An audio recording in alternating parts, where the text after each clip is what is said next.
So, welcome to the video. In today's video, my certified personal trainer, who also happens to be my brother, Hi. is going to walk me through and you through the fundamentals of growing an epic gluteus maximus. In today's video, we're gonna cover things to avoid. I'm losing ground. Don't do that. What are you doing? You're getting on it before I'm done. Too pencil neck. No. You gotta remember what you're doing. And you gotta push it.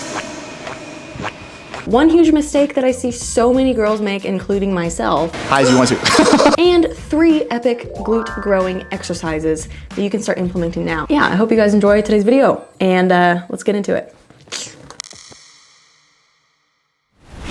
Have you been struggling to grow your glutes? We're gonna show you why.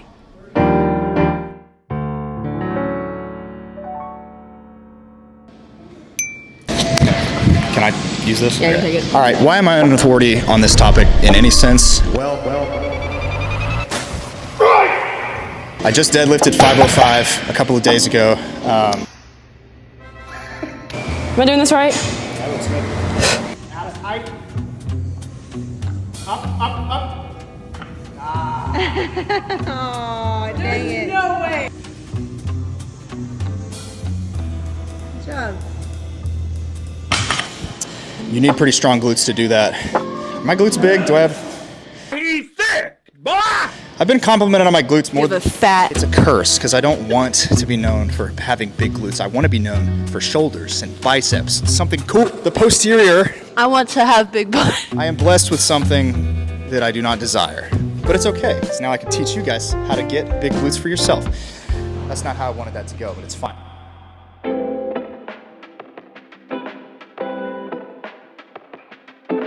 In my personal training career, I've seen a lot of things that I don't necessarily like when it comes to training glutes. There's a lot of small exercises that don't use a whole lot of weight, but they hit the muscle in a very specific way. They require a lot of squeezing, and so they feel often like, oh, I'm doing something for my glutes. You ever see people do this? No. What in the world? I'm going too slow. I'm running, I'm losing ground. But most of the time when you see people do these, they don't have very big glutes, and the exercises don't actually do what you think that they're doing. Oh, you have a really good butt ball now. What? A really good butt You ball? have a perfect ball.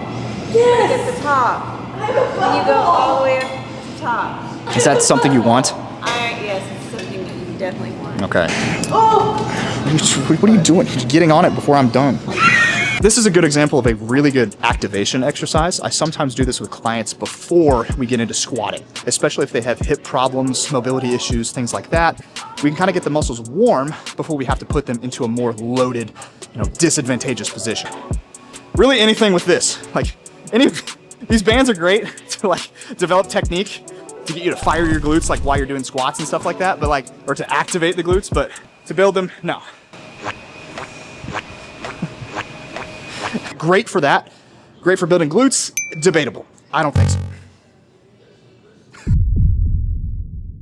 Another mistake I see when it comes to growing glutes is most of the time it's younger women, who want that peach, want to build that bakery. Best analogy I have for this, if you're a sculptor, you got a frame, you're thinking, all right, I want to put a bunch of mass over here. You got to slab on some clay before you can form it into what you want it to be. So if you're not eating enough, then you're getting nowhere. It's like having you're building a house and the builders show up and you hire the best builders and the best architects and you have the best blueprint for the house built ever and you got a wheelbarrow full of bricks. And that's it. And then you're like, all right, get to work. You only have one wheelbarrow. There's nothing, you can't do it.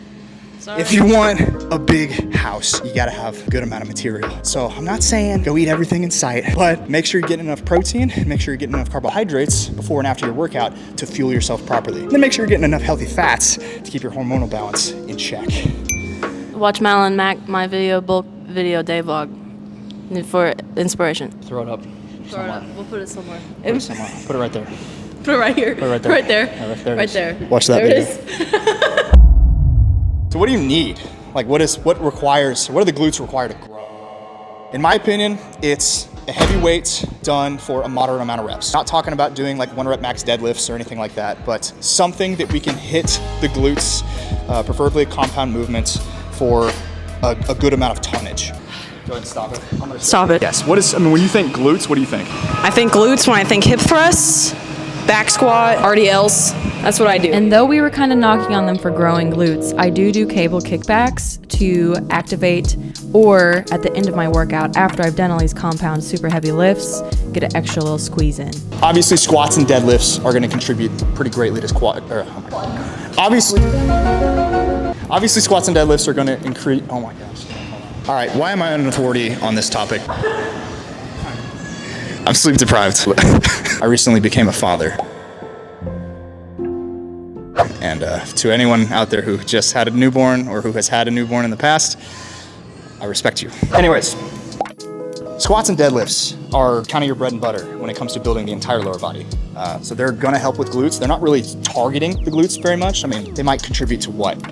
40%, 30 to 40% of the activation on either, depending on the technique. I mean, if you're doing like sumo squats or deadlifts, yeah, it's gonna be a little bit more glutes.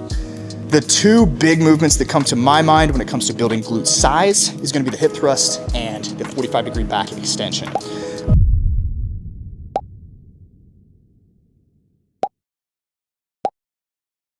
So, most basic glute-focused lower body variation that you can go really heavy on is the hip thrust.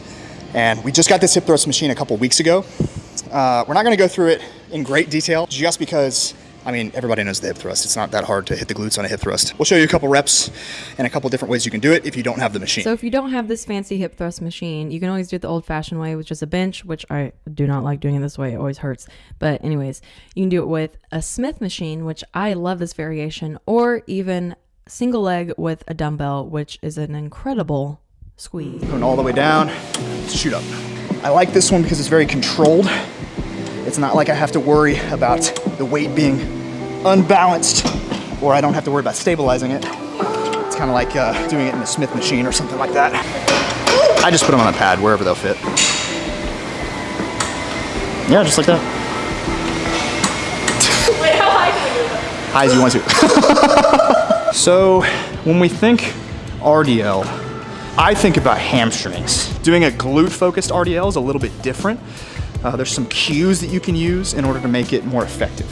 He's getting dumbbells. I don't know what he's doing. Oh, he's getting his grips on there. And the grips are to ensure that the pressure is going where I want it. So I could do these without the Cobra grips on, but I'd be focusing on everything and my grip would be destroyed. So for hamstrings, the way I usually do these, I'll show you a couple reps and what those look like. Moderate stance, slight bend in my knees, and I'm just gonna come down a little bit of a bend in my legs. I'm squeezing up at the top. So I barely feel these in my glutes at all. If I want to, first adjustment I'm gonna make is with my feet. I'm gonna take my feet out just a little bit on both sides, and I'm gonna focus on pulling the ground apart with my legs. Acting as if there's a rift in between my feet, and I'm trying to literally pull the ground apart. So as I come down, I'm feeling this way more in my glute medius, or my glute maximus, or both, or whatever. Yeah, I feel it's pretty much only glutes now. Huh. Holy cow. Okay, so you wait. That's way harder. I've never heard of that. Yeah. For hamstrings, pointing straight forwards, my legs slightly bent. I'm gonna come down here, stretch, and I'm pulling in. Whereas for my glutes, I'm gonna take my feet out, and I'm gonna push the ground apart. And then I'm coming down the same way, a little bit more bend in my knees, squeezing my glutes at the top. Almost like I'm doing a hip thrust at the top of the movement. Like this?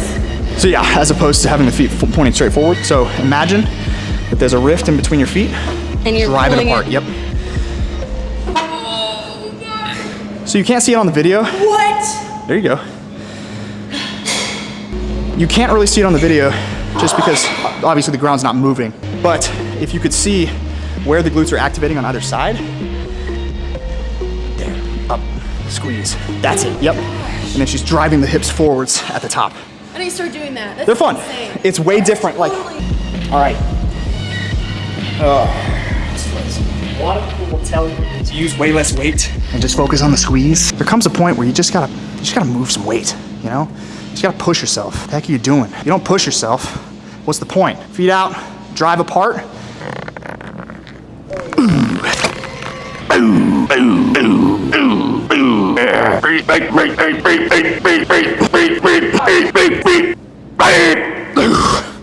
All right. Tired of this pencil neck. I got the 15 and I was like, It's not heavy enough to stop. And that whole time, I was still focusing on driving my legs apart and squeezing my glutes. There could have been a time when I thought, let's get a little more reps, use the hamstrings. No, you gotta remember what you're doing. And you gotta push it as hard as you can.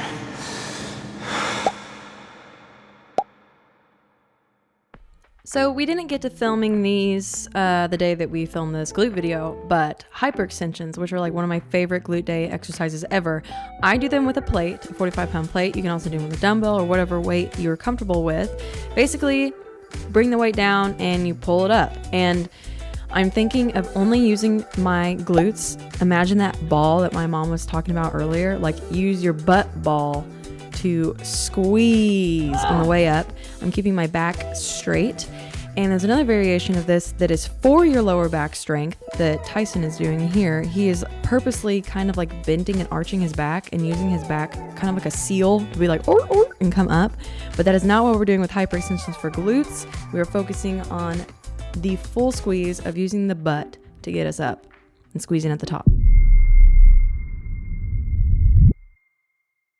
All right, Madeline just made a good point. I know I crapped on the exercises in the beginning for being too pencil neck, too small, too lightweight, too small-minded. But if you get your heavy stuff done, if you do your RDLs, your hip thrusts, your squats, or your deadlifts, or whatever you're doing that day, you can finish the workout with some kickbacks or with some clamshells. Yeah. That's what I do. The base of the pyramid is going to be built with those heavy compound movements, whereas the finish, the top little sheen, the sharp points at the top of the pyramid, that's going to be all. Don't do that. Blow that out. All right, so moral of the story, if you want to build big glutes, you got to use big compound exercises as your foundation.